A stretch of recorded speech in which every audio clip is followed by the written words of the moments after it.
Hey guys, it's Amy here, back again with another video. There are 3 ways to make a character stand out: how they look, what their personality is, and their voice.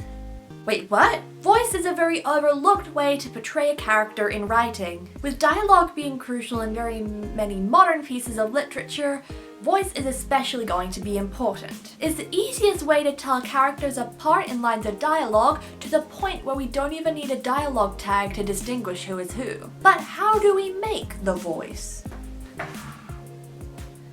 Actually, I don't know. I've never watched an episode of The Voice.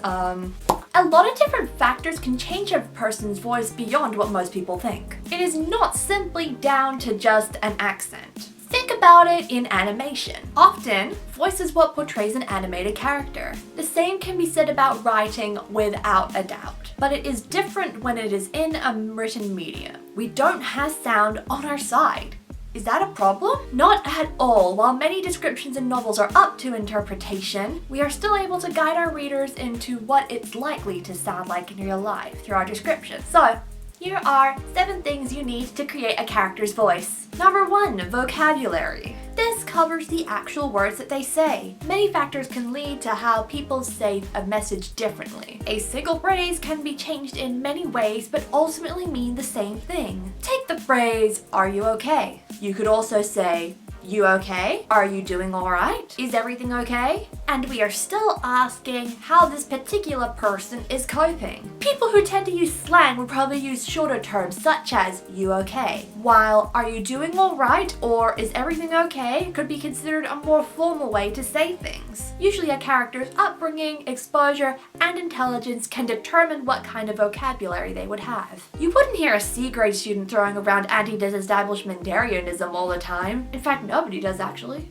Maybe a word like comprehend wouldn't be used by a C-grade student. If you're unsure if a word should be said by a particular character, whip out a thesaurus. Number 2, tone. This is a little tip that I learned in an acting class. When we say a sentence, the tone that we can apply to it can change its meaning drastically. Take the line, "I'd rather stuff my face with peanut butter." The tone of voice can either endorse or condone this particular activity. I'd rather stuff my face with peanut butter. I'd rather stuff my face with peanut butter. I would rather stuff my face with peanut butter. A character's tone doesn't even have to vary between sentences. They could just have a general tone that they end up speaking in. Like a bully usually talking in a condescending tone, or your favorite cinnamon roll being nothing but optimistic. Work out a general tone that a character would use based on the personality you have already established. That way, if we notice that they're speaking in a different tone, something's up. It could be something good or bad.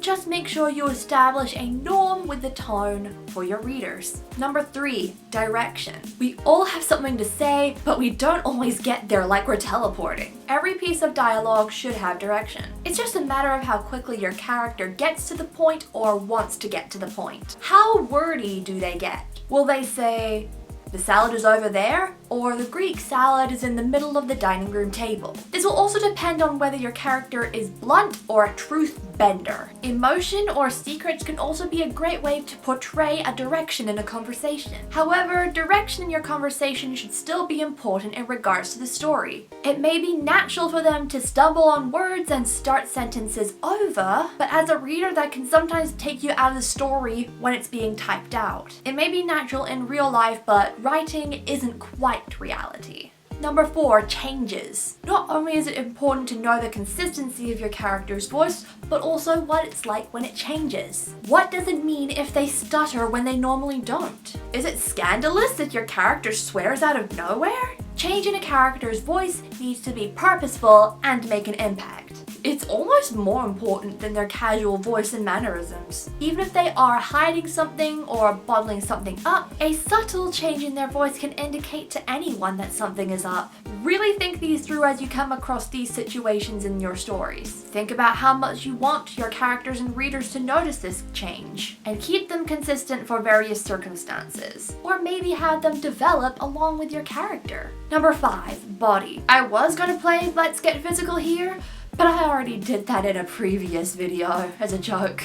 A voice is very little on its own. Everything else that the body does as someone talks can give so much more power and voice to a character. You can check out more on that in my non-verbal communication video. The basic idea of the body creating voice is that they go hand in hand. Many more things can be said if an action and a voice complement each other, or they don't complement each other. When we imagine a voice on its own, we often imagine it with a character doing some kind of set of actions. So use your actions to your advantage. Number 6, mood. Emotion is a big thing to consider throughout your writing. It can affect a character greatly, not only in how they act, but how they talk. A character would often have a set, neutral way of talking based over an emotion that is very dominant in their personality. Like shy characters having softer voices, or a mean character not knowing when to turn their nice voice on. Their upbringing will be typically indicative of how they neutrally talk. And it won't be like a robot unless Siri was their mother. This will also mean that their voices will change based on their emotions. While there are stereotypical ways to act angry and sad, you can use variations of those. Someone can be incredibly whiny while sad, while someone else will be super quiet. So when you do have a mood set,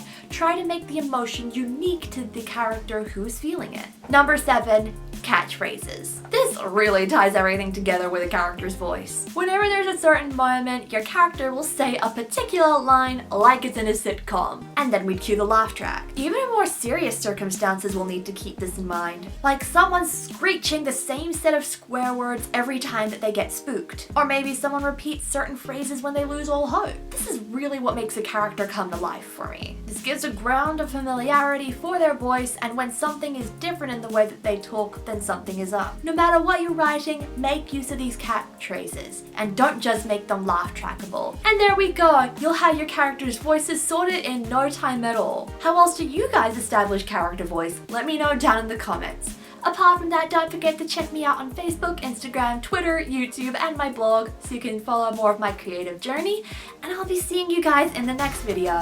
Bye everybody!